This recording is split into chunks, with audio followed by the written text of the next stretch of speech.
barumsaa. Dhuunfaa keetiin wanni gootu tokko hin jiru gosti kee hin beekin. Ilma gosti hin beekne immoo ilmi sun dhalachuu ilma ebaluu ta'u ilma gudeedaa ta'u kan beeku eenyu warra gosaati miti. Ilma gosti beeku santu gosa santu immoo gadaatti kennata. Gadaa santu fuudhati muuda. Nama ajjeesetu jiraate gadaan immoo yakka itti mura gumaan nama kana jedheetti itti mura namichatti mura gosatti mura. Gosa baqatallee gosa badii sana fudhatallee nama ajjeesanii gosa guutuun baqatan gosa guutuudhaan gosa wal ajjeesan wallee jechuudha. Maaliif namichi sun kan isaaniiti gaa? Kan gosaati waan ta'eef. Kan gosaati. Kanaaf amma gosaa yakka fudhatu. Gosaa yakka fudhatu. Kanaaf amma haala qabsoo Oromoodha. Egaa sirni gadaa harkaa diigamee kolonii jalatti kufee booda amma danda'ame gosa gosaan falmachaa ture. Boodarra jaarmiyaan bifa jaarmiyaa qabuun kan ijaarame Waldaa Machaaf Tuulamaa fi Adda Bilisummaa Oromooti. Yeroo sanatti akkuma jalqaba irra jette wanni lafaa qabatamee ka'uufu Machaaf Tuulamaa waldaa hawaasummaati waan ta'eef Oromoo walitti firoomsuu gosa Oromoo wal barsiisuu barnoota fi akkasumas Oromoon barachuu qaba waan jedhu kaayyoo godhateetu waan sanaan Oromummaa irratti waan seenan yoomiyyuu hin daganne hojjete. Jaarmiyaan siyaasaa Adda Bilisummaa Oromoo hidhannootti seene. Gaaffiin jalqaba lafaa ka'ee korri jalqabaa taa'ee hayyoonni sun kan akka Magarsaa Barii kan amma kaasteen gaafa sana mari'atanii jalqaban Oromoon maal dhabe jedhanii waan dhabe sana heera isaaniitiin irree heera dambii dhaabatiin irree lafa kaa'atiniitu ka'an. Heera sana akka arginettis akka dhageenyettis Oromoon uummata mataasaa biyya mataasaa qabu sirna mataasaa qabu uummata akkanaa kanatu kolonii alkallattii kan sirna nafxanyaa jechuudha. Alkallattii kan faranjoonni duuban hojjetaniin koloneeffatame. Oromoon koloniin kun irraa ka'ee biyya isaa deeffachuu qaba. Uummanni Oromoo aangomuu qaba jechuun uummata hiree ofii murteeffannaa ofii isaatiin murteeffannaa jechuun hiree ofii murteeffannaa sirna mataa isaa adeeffatudha. Hiika biraan qabu. Hiree ofii murteeffannaa amma karaa siyaasaatiin waan adda addaatti hiikuu danda'a. Namni waanuma dimokiraasii jedhamu kana jechoota dimokiraasii kanaan ibsuu danda'a. Garuu hiree ofii murteeffannaa jedhanii gaafa jaarmiyaan jalqabaa kun hundaa'ee qabsootti seenamee qabsoo hidhannoo jechuudha. Qabsoo hidhannootti gaafa seenamu hiree ofii murteeffannaan sirna isaati. Sanas immoo alkallattiidhaan kitaaba bara sana Gadaa Meelbaa jedhamu keessatti illee kaa'aniiru. Kitaaba sana ebeluun barreessee wanni jedhamu hin jiru. Kitaaba Gadaa Meelbaa jedhamee kan yeroo jalqabaa yeroo Adda Bilisummaa Oromoo ijaaramu yookiin immoo hundaa'u sana kan maxxane jechuudha. Sirni hiree ofii murteeffannaa sirna gadaa ta'uusaa sirriitti lafa kaa'ameetuma kaa'ame. Kanarratti iyyuu jaarmiyaadhumtu yeroo ijaaramu damee waraanaa akkatti kaa'ee jira. Sallii Abbaa Buttaa maal jedheetu kan kaa'e wanni sana keessatti. Yaa'ii isaa immoo kora godhee jalqabe. Gadaadhaa jechuudha. Kora sabaa jedhama yaa'iin isaa yaa'iin dhaabni kun jalqaba irraa haga ammaatitti irreetti. Kanaaf kora jedhee jalqabee kora keessatti immoo kan dubbii ijoo laalu akka uummata Oromootitti shanacha. Sana gumii sabaa shanacha akkasittiin caasessa. Caasaa sanarree haga isaa danda'amutti jechuudha. Gadaa guutuun sirna alagaa jalatti deebisuun nama rakkisaa garuu akka jaarmiyaa siyaasaatti duudhaalee gadaa keessa jiranillee qabateetu kan ka'e.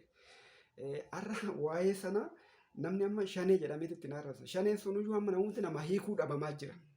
Garuu shanee gumii sabaa jechuun waan sana jechuudha. Waan Oromoo wiirtuu Oromoo shanachaan laalu sana isaan achi keessatti akka jaarmiyaa isaaniitti bu'uura sirna gadaati irratti waan ijaaranii waan sana fudhatan. Garuu shanee jedhamee irratti narrafama.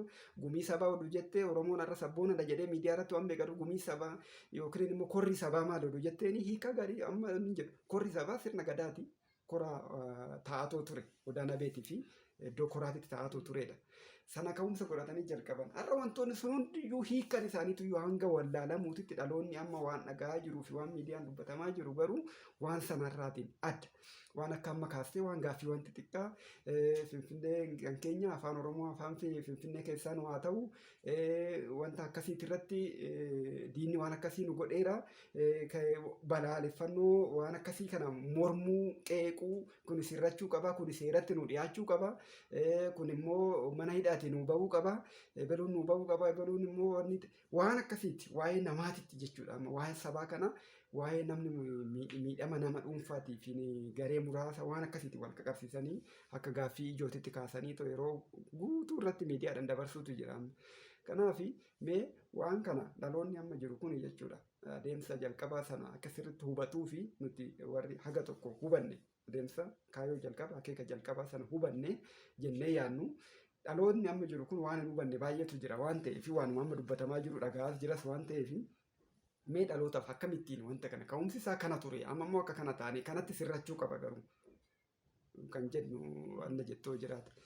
Amma hiree ofii murteeffachuu hajjaan suni baay'ee nama siyaasatii miti jarri garuu akka itti yaadetiin ka'e hiree ofii murteeffachuu jechuun waan mana keeti ta'u lafa kee maanii kee waan barbaaddesitu akka barbaaddu diigee jarrata barbaaddu waan barbaaddu akka barbaaddetti sirreeffata mana ofii yookiin qe'ee ofii.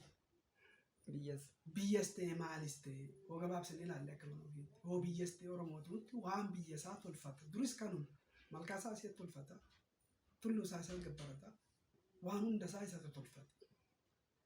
Hiree ofii murteeffachuu jechuun har'a warra siyaasaa maal godha riiferendamii jechuun harki baay'ee maal filata Finfinnee keessaa Finfinnee riiferendamii fudhatee haa ta'u guyyaa kana lagaati.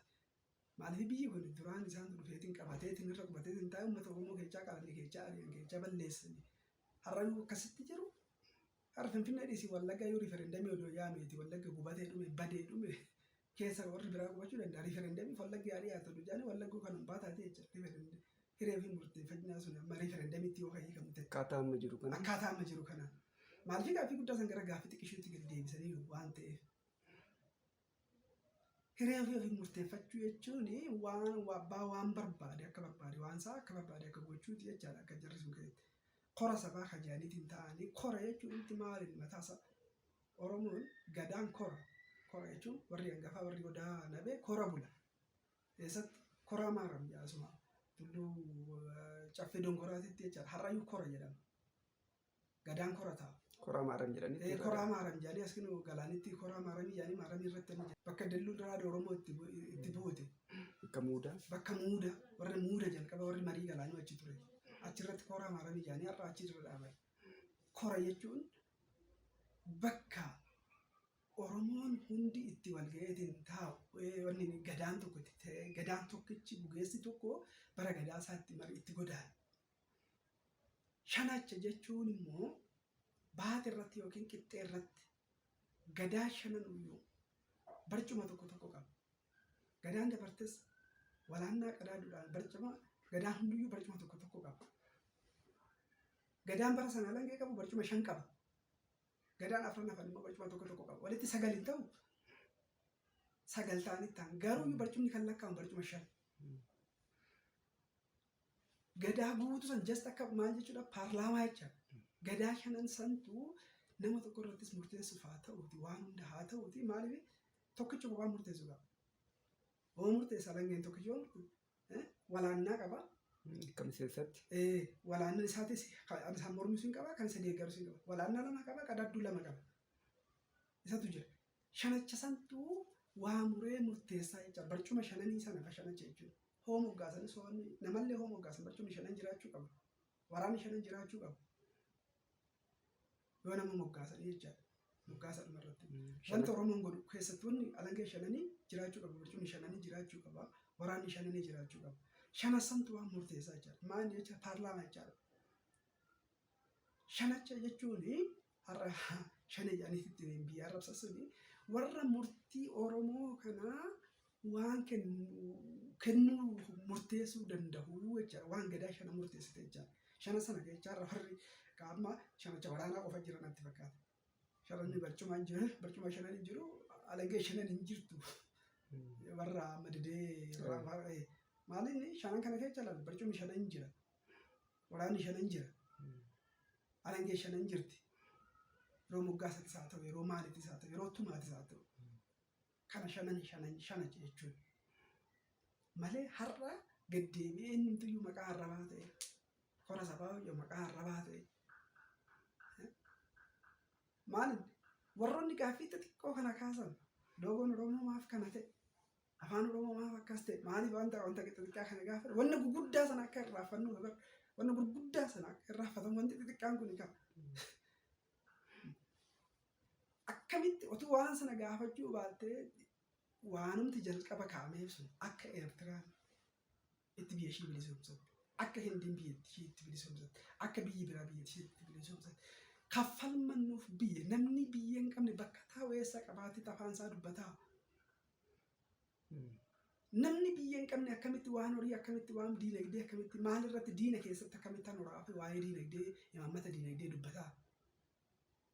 Carraa hiree sii kennaa diinni kun. Haala sana balleessuudhaaf miti kan lafa hunda bakka hunda jirutti bakka mataa Oromoo wiirtuu lafa ulfoo fi ayyaantu Oromooti irratti dhaqanii kan waan isaanii irratti ijaaran kun akka sana balleessuuf miti. Har'a wanni karrayyutti dhaqanii abbootii gadaa fixan sun maali? Hambaa sun yoo jiraatte amma jarri kun achii nutti kaayyaaniiti miti kan dhaqanii bakka hambaan ishee itti hafte sana karrayyuu kan fixaniif ayyaantu jira. Warra jilaati jira, qaallu jira, abbaa tulluutti jira, abbaa malkaatti jira. Namoota sana keessaa filatanii raaga jira, yaaltu jira, faltu jira. Waan sana hunda keessaa filatanii namoota sana kan bakka sanatti ajjeesan. Jira bakka biraatti gadaadhumti sirrii dhumtu gadaa muudanaa jedhamte jettu gadaan hundu kan muudanaati irra. Gadaa waraanaa jecha gadaan qara.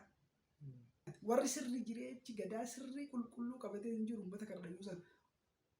Gadaadhumti tun forjidooftee balleessan akka isaaniitti gadaa biirootitti galchaniiti gadaa warri Oromoon hin beeku. Baadiyaa buutatuma gadaan kun maal jedhu jettee warra gadaa biiroo keessatti warra deemee dorgoo nyaatu kana hin beekan. Alangeen seera murtii malee hin eebbistullee hin qaltullee waan takka illee hin gootu.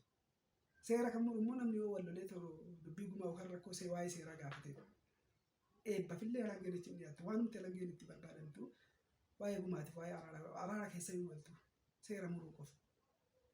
Hambaa sana balleessuudhaaf har'a karrayyuu ni jaala. Har'a abbaa gadaa karrayyuu ajjeesanii maali ajjeesanii? Hangadaati karrayyitti namni amma sanaa dhumee fi wallaggatti namni bishaanii dhume garaagarummaa qabaata fi miti. Sana ajjeestee kan namaa wanni itti wanni balaaleffatti fi diinni yoo ka'e biyya keetii irraa sii ga'a. Diinni mariidhaan biyya gasii dhiisu hin jiru. Marii yookitti mararfattee yookitti kadhattee wanni itti diina irraa argatu tokkollee hin jiraatu. Kana naa deebisi jee biyyi takkaa lamaadhaaf funaannatee gaaf deebisaa argatallee hin jiru bilisoomallee hin jiru. Hoo bilisoomallee bilisummaa isaa hanquudha. Bilisummaa akka Afrikaa kibbaa. Uummanni Afrikaa kibbaa bilisummaa hin arganne gabrummaa keessatti hafe. Otoo uummanni addunyaa guutuu gabrummaa keessaa baheeti. Mirga isaa deeffateeti uummanni gabrummaa keessaa bahuu hin dandeenye uummata Afrikaa kibbaati. Akka hin taanetti gaaffisaa gara dabarsaniiru waan ta'eef. Akka hin taanetti eenyummaa isaa daameji godhaniiru waan ta'eef. Waan xixiqqaa gaafachuudha. So maaliif uummanni sun amma hoo bifaan adda baastetti hin beekte malee wanni takka illee hin qabu isa harkatti sumtuu nafne wanni isaa irratti hafe uumaa isaa gurraachummaa isaa qofatu harkatti hafe uummata Afrikaa kibbaa. Har'a Oromoos sana gochuudha jiran. Oromoos akkas gochuudhaaf jiran. Waan xixiqqaa nuu kennaati wanni isin hin beekne nuti immoo tanaan caalaatti carraa arganne carraa siyaasaa arganne carraa aangoo arganne jedhan waa'ee afaanii gaafatu. Waa'ee Finfinnee gaafatu. Maalin Finfinnee keessan hojjame maalni mee bu'aa irraa argatu tarii gibiri hoosii goyoomsan afaan siyaasatiin hoosii goyoomsan gibirri Finfinneedhaan Oromiyaadhaaf gala. Warqina doolaa Finfinneedhaan Oromiyaadhaan galee maal godhee uummata Oromoo hiyyeessaniif bunni Wallaggaaf Jimmaa Oromiyaan gurguratee fi hiyyeessi keenya maal argate? Maal irraa argate bittaa jeeqanii kana jedhatti? Gaafa biyyi deebi'oo bunni ooyiruu qonnaan bulaa Oromoo keessa jiru kan isaati. Kan inni xaaree argate kan masaati. Lafti Oromoo, lagni Oromoo, malkaan Oromoo, tulluun Oromoo kan masaati. Biyya tana waan biyya irraa qabuuf akka biyya waan biyya irra jiruuf waan biyya wajjin jiru akkamitti itti fayyadamnaa waliin itti fayyadamuu beeka Oromoon.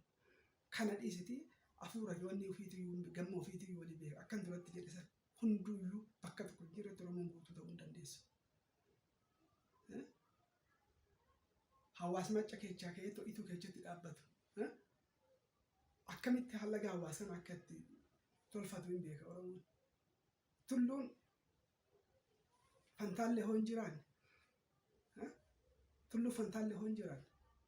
Tulluun Jorgoo yookitti walal akka rakkoo irra bu'u. Kamtu kamnu hangafa akka ta'e hin beeka Oromoon. lafaa fi nama gosa isaa dhiisiti namaaf maal isaatiif hin beeku Oromoo.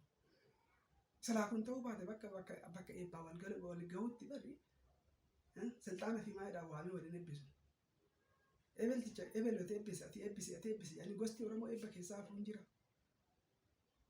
Har'a nuti godhee waan san bakka sun hin jirretti hin ta'a guutuu gosti kun hundi wal waamee kan eebbisu.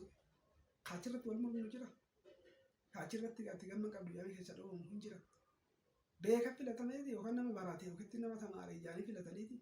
Hangafummaaf uumaa ganama jirtu saniini taraa walii dabarsanii walii yaani ijaanii eebbisanii kadhatanii hundi ijaanii miti. Eebba sana keessa gaafa ta'u bara tokko na yaadadha dhiyeenya kana bara wayyaan hin baddu. Jaarsi maccaa tokko ammallee ulfaatu maqaa isaa yeroo hin dandagaddu. Takka laadhiinsa. Kan dachiin Oromiyaa si jibbite jibban. Kan uummanni Oromoo si jibbe jibban. Kan dachiin Oromoo si jibbite badi biyyarraa dhee. Bara san guunne wayyaan hin badde. Eegas Oromoo akkasitti walitti deebi'ee eebbifatee hin beeku. Warra hattuu sanatti naqan. Hora Finfinnee hin irreeffanne gaafa jenneetiin warra Finfinnee bakka itti adeemu gandaatti deebisanii bar gandaa Oromii nafatti dhiqatu gandaa ijoolleen maakiroo hojjetatte. Lakkii jedhe takka laadhiinsaa gaafa sanis bakkuma uumaan ganamaa jirtu san bakkee horri Finfinnee jiru san nama shan illee haa taatu nama shaniin naqneetu bakkee sanitti abbaa malkaa qabannee irreeffanna malee bakka uumaan hin malle naqnu jedhe. Hin ta'u jaanii didanii warri gadaa foorjidii warri gadaa opiidiyoo fuudhanii gandaa sanitti irreeffachiisan uummanni Oromoo gandatti gale ilma dhufu. Hoolaa jaaniin akka hoolatti moggaasanii nama hoolaadhaan oofamu isaanii akka hoolaa dhuman. Akka hoolaa qalan. Akka hoolaa qalan. Maqaallee ilaallata Oromoo namni akkamitti hoolaadhaan dura deebiidhaan. Hoolaan tokko qalee abbaa nama keenya qalee jettee wayii tokkorraa baqatti. Abbuchuma sanaan eegamtee abbuchuma sanaan oofamtee galti. Santee har'a maqaallee maaliif gadaa maaliif kana barbaadda gadaan orijinaali sun hofadde